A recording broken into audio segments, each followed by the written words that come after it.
Handicapper Steve here, handicapping the racing from Flamboro Downs here on Sunday. It is the 21st of May, 2023.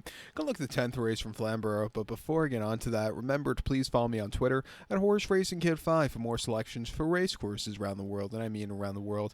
Let's look at the 10th race, which is the Juravinski Memorial Cup Final.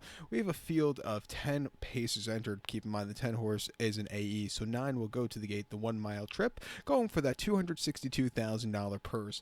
My top selection here in the Juravinski, I'm going to go, or Juravinski, my top selection, I'm going to go with the number 3 horse here by the missile. I'm going to go 352 in your trifecta here. 352 trifecta. Top selection of 3 horse by the missile. This 4-year-old gelding by Down by the Seaside. Ronnie Burke trains one. Yannick Gingras comes up north to drive this one.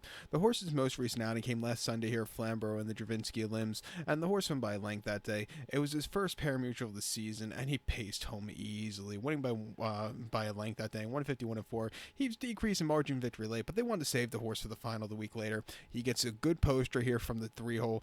You know, he's definitely paced a good mile in the past to win this race, back to a half mile. I think he could get the trip to win here today. 2 back in the New Jersey maturity at the Meadowlands on the slop. 29th of May, the horse won by 62 lengths that day, and basically just sat on the front and all throughout, paced home easily, 115-3. They weren't even trying. That was a very good run that day.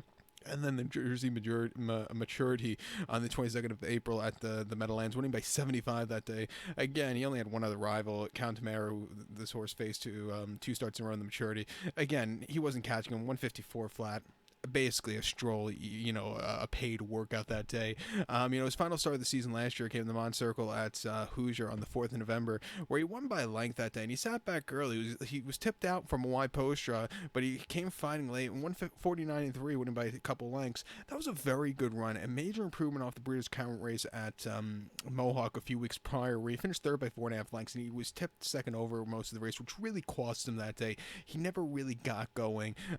Very tired trip that day, but coming here this season back to a half mile, not a very tough race. I think he get the job done. I think your second likeliest winner here is the 5-horse Birthday for Ronnie Burke and Travis Cullen. Most recently last week in the Juravinski limb, he won by length the other limb that day with Gingras on the sulky, and basically paced home easily, 151-1 from the rail. An all-around good race that day. Prior to that, in winners of 4-7 parimutuel at Chester on the slop, 28th of April, he won by a half a length that day, and again, he just basically sat on the front end all throughout, 151-3, 20 cents a dollar. Another very easy race from there. And then in the non-winners of 4-5 parimutuel Chester, he won by 3.5 lengths. Again, he didn't have gate speed off the gate, but he got shortly after through the half, and then he took off clear, 149-2. Some very, very nice times for him. He could definitely win off of that Chester race here today. Has a good post draw. It wouldn't surprise me a 2-1 here. I think it's a 2-horse race between the Burke horses, so let's use them here in the multis. But to recount my selection for the 10th from Flamboro, it's the Charles Juravinski Memorial Cup. Gonna take the 3-horse by the missile, give kudos to the 5-horse Birthday,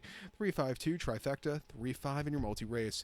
So good luck to all, and please follow me on Twitter at Horse Racing Kid 5. Good luck, everybody.